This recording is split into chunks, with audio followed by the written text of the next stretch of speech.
MQ coaching में आपका स्वागत है। आज हम देखेंगे एमक्यू ब्लू बुकलेट का पार्ट 3 देखते हैं। इसमें हम देख रहे हैं 2 अंकीय प्रश्नोत्तर। इससे पहले हम देख चुके हैं पार्ट 1 पार्ट 2। तो चलिए देखते हैं। हम आ गए इसमें क्वेश्चन नंबर शुरुआत करते हैं 40 से। इससे पहले हम लोग कितने 40 क्वेश्चन देख चुके हैं।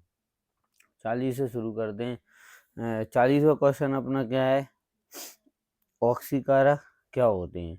ऑक्सीकारक क्या होते हैं तो देखते हैं। ऑक्सीकारक जो पदार्थ अन्य पदार्थों को ऑक्सीजन देने की क्षमता रखते हैं उन्हीं को कहते हैं ऑक्सीकारक कहलाते हैं। तो ये 2 नंबर का क्वेश्चन है, ये आ सकता है तो याद कर लीजिए। जो पदार्थ अन्य पदार्थों को ऑक्सीजन देने की क्षमता रखते हैं उन्हें ऑक्सीकरण कहते हैं। अगला देखते हैं 41 नंबर का, फटाफट रिवीजन कर लेते हैं। तो 41 नंबर के, क्या आप डिटर्जेंट का उपयोग कर बता सकते हैं कोई जल कठोर है या नहीं है। तो डिटर्जेंट का उपयोग कर बता सकते हैं क्योंकि डिटर्जेंट कठोर एवं मृदु दोनों प्रकार के जल के साथ समान रूप से झाग नहीं देता है। डिटर्जेंट का उपयोग करके हम बता सकते हैं अगर कोई कठोर जल है या मृदु जल है। कठोर जल में झाग नहीं देता है और मृदु जल में झाग देता है। ऐसा समान रूप से अलग अलग झाग देता है। मृदु जल में ज़्यादा झाग देगा तो कठोर जल में क्या होगा, कम हो जाएगा। ठीक है, तो ये 41 हो गया। अगला देख लेते हैं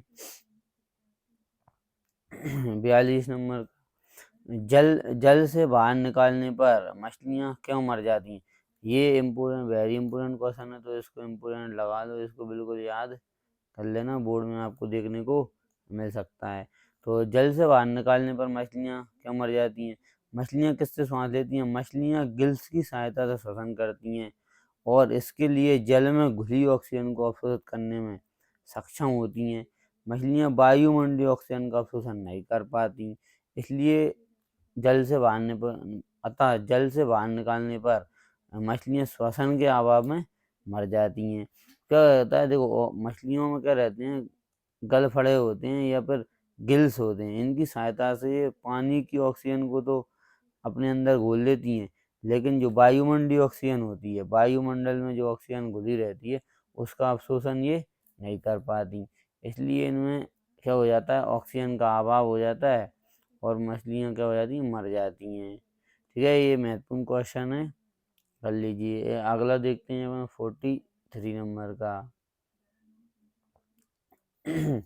43 हो जाएगा, स्वयंपोषी पोषण और विषमपोषी पोषण में क्या अंतर होता है।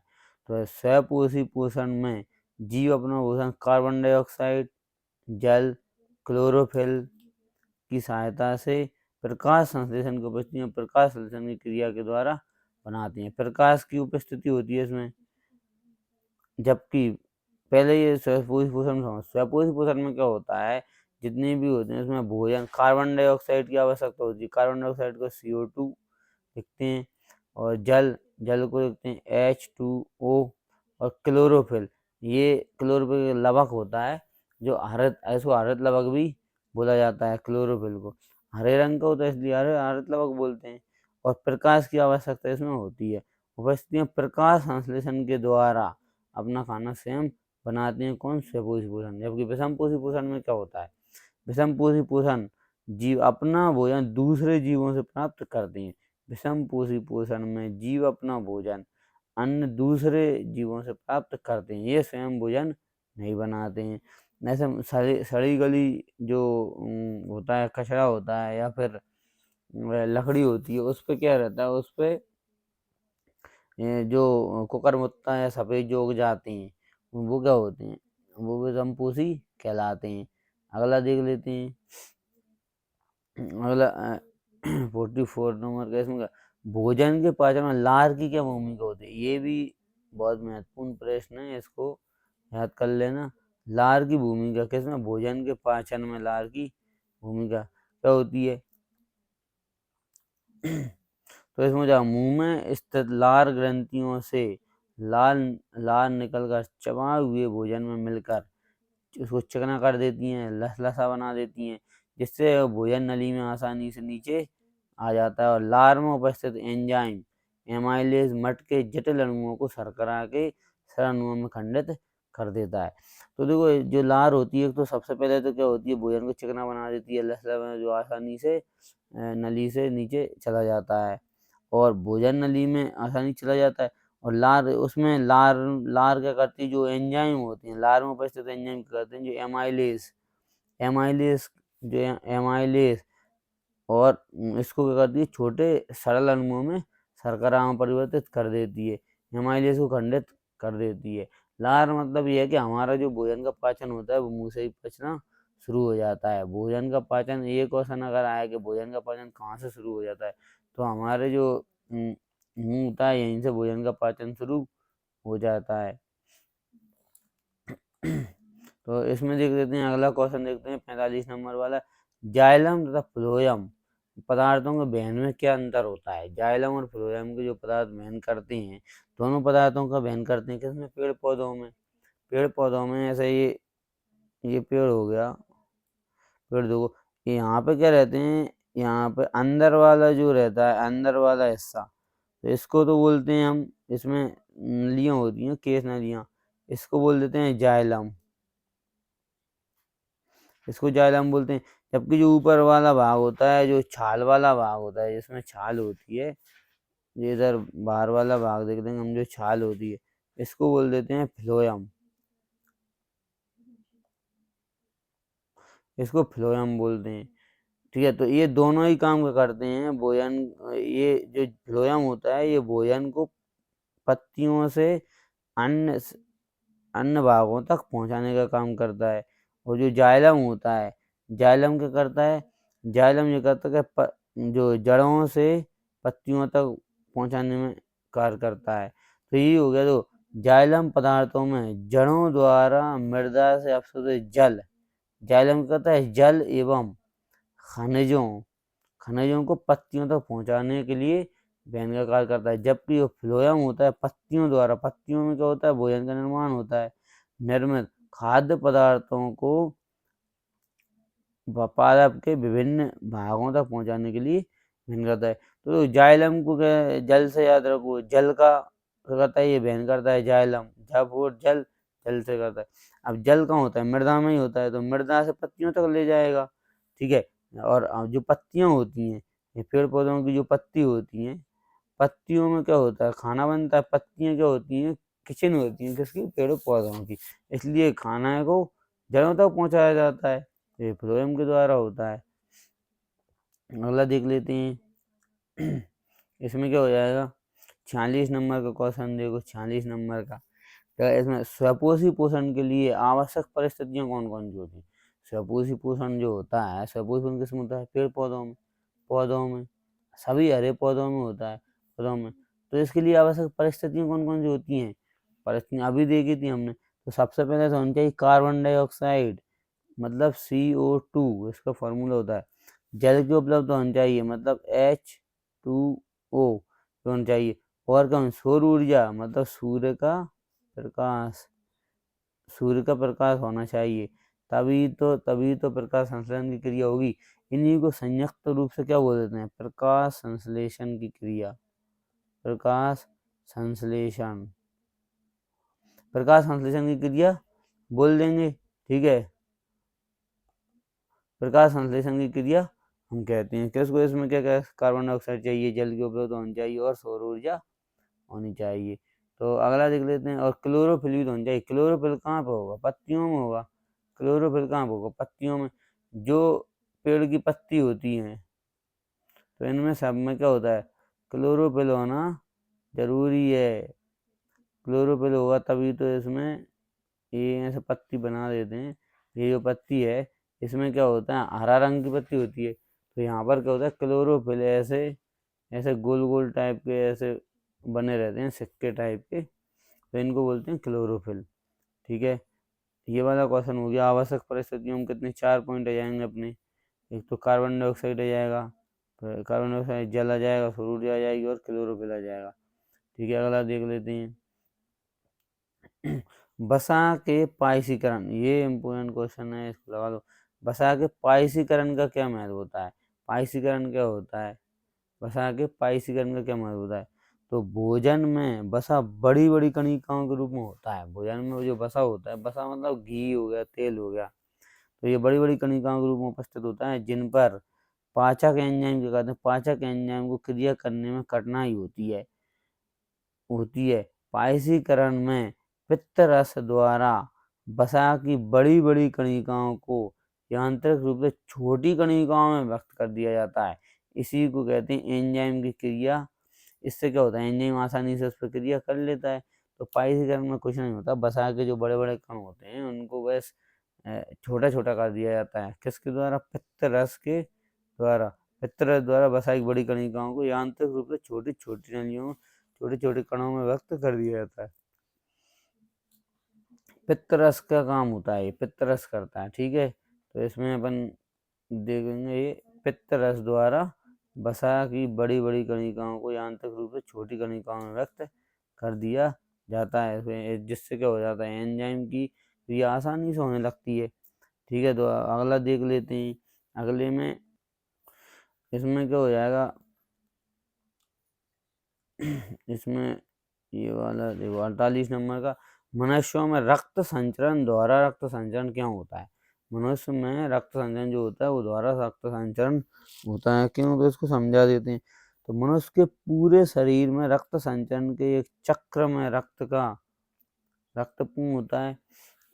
मनुष्य के पूरे शरीर में रक्त के संचरण के एक चक्र में रक्त हृदय में और 2 बार गुजरता है। एक बार दाहिने भाग से ऑक्सीजन जनित रक्त होता है और दूसरे में क्या होता है, दूसरे में होता है बाएं भाग में ऑक्सीजन जनित रक्त। इसलिए मनुष्य में रक्त संचरण कैसे होता है? दोहरा होता है। सीधा सा मतलब यह है कि एक बार में जो रक्त गुजरता है मनुष्य के पूरे शरीर में रक्त के संचरण के एक चक्र के रूप में होता है, ठीक है। तो 2 बार हृदय से गुजरता है कोई भी रक्त होता है, एक बार दाहिने भाग से गुजरता है ऑक्सीजन जनित रक्त और दूसरी बार बाएं भाग से गुजरता है ऑक्सीजन जनित रक्त। तो इसलिए इसको दोहरा रक्त संचरण बोलते हैं। एक बार ऐसे ऊपर के दाएं भाग के कपाट में आएगा, फिर वो नीचे जाएगा, फिर इधर बाएं तरफ कपाट में जाएगा और फिर दाहिनी ओर से निकल जाएगा। तो इसलिए इसको दोहरा रक्त संचरण कहा जाता है। चलिए अगला देख लेते हैं। अगला कौन सा है अपना? 49 नंबर का। 49 नंबर पर देख लेते हैं। हमारे शरीर में हीमोग्लोबिन की कमी से क्या परिणाम हो सकते हैं? हीमोग्लोबिन का होता है, हीमोग्लोबिन का तो एक वर्णक होता है लाल रंग का क्या होता है? वर्णक होता है हीमोग्लोबिन। वर्णक जो कि कहाँ पे पाया जाता है? हमारे रक्त में पाया जाता है, रक्त में। इसी को बोलते हैं हीमोग्लोबिन। ये लाल रंग का एक वर्णक होता है, इसलिए तो हमारे रक्त का लाल रंग कैसा होता है? लाल होता है। हीमोग्लोबिन श्वसन वर्णक होता है, ऐसे श्वसन वर्णक कहते हैं, और इसका रंग कैसा होता है? लाल होता है। जो ऑक्सीजन के लिए उच्च बंधुता रखता है, मतलब ऑक्सीजन को कहते हैं पकड़ के रख लेता है, उच्च बंधुता रखता है, उच्च बंधुता रखता है तथा शरीर की कोशिकाओं में ऑक्सीजन का स्थानांतरण करता है। इसलिए रक्त में हीमोग्लोबिन की कमी होने से रक्त में ऑक्सीजन की क्या हो जाएगी? कमी हो जाएगी। ऑक्सीजन क्षमता को प्रभावित कर सकता है। तो हीमोग्लोबिन की कमी होने से क्या हो जाता है? रक्त की कमी हो जाती है। रक्त की कमी होने से क्या हो जाएगा? ऑक्सीजन हमारे शरीर में ऑक्सीजन की कमी होने से क्या हो जाएगा? ऊर्जा की कमी हो जाएगी, ऊर्जा बनना बंद हो जाएगी, इसलिए हमको कमजोर महसूस होने लगेगा और ज़्यादा कमी हो गई तो मृत्यु भी हो सकती है।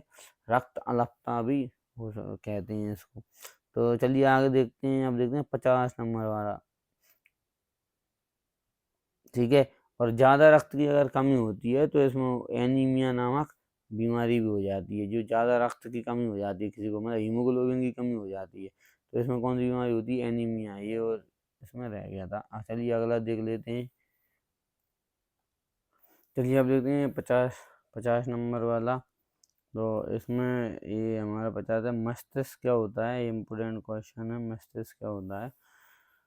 तो मस्तिष्क केंद्रीय तंत्रिका तंत्र का वह भाग होता है जो कपाल गुहा में, किसमें? कपाल गुहा में होता है, कपाल गुहा में सुरक्षित होता है, रहता है तथा शरीर के विभिन्न अंगों के कार्यों में समन्वय एवं संतुलन का कार्य करता है। मस्तिष्क क्या करता है? केंद्रीय तंत्रिका तंत्र होता है, जो कपालगोम में खोपड़ी में सुरक्षित होता है और शरीर के विभिन्न अंगों में समन्वय काम करता है और संतुलन का कार्य करता है।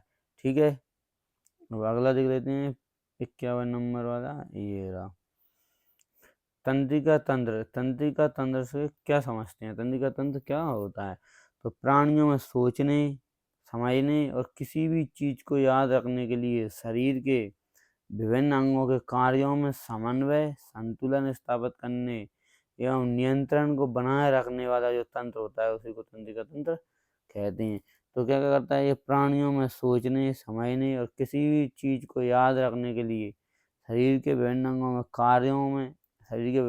में समन्वय, संतुलन और नियंत्रण को बनाए रखने जो कार्य करता है उसी को तंत्रिका तंत्र कहते हैं। ठीक है, तो ये अपना था 51 का। आप देख लेते हैं 52 वाला। 52वां क्वेश्चन कौन सा है? तो सुषुम्ना या मेरुरज्जु से क्या समझते हैं? सुषुम्ना या मेरुरज्जु क्या होता है? तो कशेरुदंड की गुहिका में सुरक्षित केंद्रीय तंत्र का वह भाग होता है, अंग होता है, संयोजी मतलब होता है जो हम इनको कनेक्टिव टिश्यू बोलते हैं ना, जोड़ने वाले ऊतक होते हैं, ये जोड़ने वाले ऊतक इनको बोलते हैं संयोजी ऊतक। जोड़ने वाले ऊतकों को संयोजी ऊतक कहा जाता है। ठीक है, तो इसमें हो जाएगा अपने ये 3 झिल्लियों से ढकी संरचना होती है तथा प्रतिवर्ती क्रियाओं को संचालित करती है। प्रतिवर्ती क्रियाएं जो होती हैं, जैसे अगर हमको कांट चुभ जाए तुरंत हम प्रतिक्रिया करते हैं तो उसी को बोलते हैं प्रतिवर्ती क्रिया। अब देख लेते हैं ये 52 नंबर वाला 53 नंबर। तो सुषुम्ना मेरुरज्जु के कार्य क्या क्या होते हैं? तो पहला कार्य क्या होता है? मस्तिष्क से आने वाली प्रेरणाओं या संवेदनाओं का सम्मेलन करता है। ठीक है, दूसरा काम करता है प्रतिवर्ती क्रियाओं का समन्वय एवं नियंत्रण करता है। तो इसमें हम देख रहे हैं ये ब्लू बुकलेट है अपनी, क्या है? ब्लू बुकलेट ये कि 2025 में जो आपका पेपर हो रहा है, तो 25 बोर्ड के पेपर में आपको इसमें से 100 नंबर आपको मिल सकते हैं, फुल में से फुल मार्क्स आपको देखने को मिल सकते हैं। तो इसमें आपको मिलेंगे IMP क्वेश्चन देखने को मिलेंगे। इनमें से आपके लगभग 2 नंबर के हैं, लगभग सारे क्वेश्चन आपके फंस जाएंगे, बस अच्छे से आपको याद करना है, टेंशन मत लो और पढ़ते रहो। तो अगला देख लेते हैं अपन 54। हार्मोन से क्या समझते हैं? हार्मोन क्या होता है? हार्मोन से क्या समझते हो? तो हार्मोन को तो विशेष प्रकार के रासायनिक पदार्थ होते हैं। हार्मोन क्या होते हैं? हार्मोन विशेष प्रकार के रासायनिक पदार्थ होते हैं जो विशिष्ट भागों या कोशिकाओं द्वारा स्थापित होते हैं और विशेष प्रकार की कोशिकाओं की क्रियाशीलता या कार्यशीलता को प्रभावित करते हैं तथा विविध क्रियाओं का नियंत्रण समन्वय करते हैं। हार्मोन क्या होते हैं? एक रासायनिक पदार्थ होता है, एक प्रकार का ये रासायनिक पदार्थ होता है जो विशिष्ट भागों या कोशिकाओं से स्थापित होती हैं और विशेष प्रकार की कोशिकाओं की क्रियाशीलता और कार्यशीलता को प्रभावित करते हैं, विविध क्रियाओं का नियंत्रण करते हैं, समन्वय करते हैं और इनको हार्मोन कहा जाता है। ठीक है, तो इस चैनल को लाइक कर देना और सब्सक्राइब कर देना। चलो आगे देखते हैं, अपना ये हो जाएगा 54। प्रत्यावर्ती क्रियाएं क्या होती हैं? प्रत्यावर्ती क्रियाएं किसे कहते हैं या क्या होती हैं? तो प्रतिवर्ती क्रिया क्या होती हैं या प्रत्यावर्ती क्रियाएं क्या होती हैं? ये इम्पोर्टेंट क्वेश्चन है, इसको इम्पोर्टेंट लगा लो। तो इसमें अपना आ जाएगा प्रतिवर्ती क्रियाएं, जो क्रियाएं प्रेरणा या उद्दीपन प्रतिवर्ती क्रिया के रूप में तुरंत या शीघ्र होती हैं, प्रतिवर्तियां कहलाती हैं।